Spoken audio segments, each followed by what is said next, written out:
और अब बात करेंगे कराची में तलबा इंटर बोर्ड के नताइज देखकर हैरान परेशान। मैट्रिक में 80 से 85% नंबर लेने वाले स्टूडेंट्स इंटर में पास भी ना हो सके।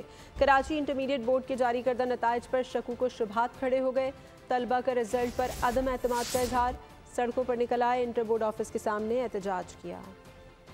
कराची में इंटर बोर्ड के इम्तिहानी नताइज फिर मुतनाज़ा हो गए। इम्तिहानी नताइज इंतहाई मायूस कुन रहे।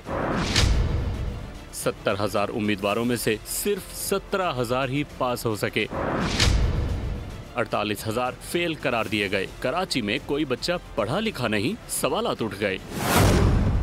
डॉक्टर बनने का ख्वाब लिए 30,000 तलबा ने प्री मेडिकल के इम्तिहानात दिए, सिर्फ 10,000 पास हुए, 20,000 फेल हो गए। इंजीनियर बनने का ख्वाब देखने वाले 22,000 तलबा प्री इंजीनियरिंग के इम्तिहानात में शरीक हुए, सिर्फ 6,000 कामयाब हुए, 17,000 नाकाम रहे। जनरल ग्रुप में 17,000 उम्मीदवारों में से सिर्फ 6,000 पास करार दिए गए, 11,000 फेल कर दिए गए। तलबा ने इम्तिहानी नताइज को मुस्तरद कर दिया, सड़कों पर निकल आए, इंटर बोर्ड ऑफिस के बाहर शदीद एहतजाज किया। तलबा का कहना था कि हमें इंसाफ फराहम किया जाए। मुजाहिरीन ने इम्तिहानी नताइज पर नजरसानी का मुतालिबा कर दिया। सब्सक्राइब करें और बेल दबाएं ताकि कोई खबर रह न जाए।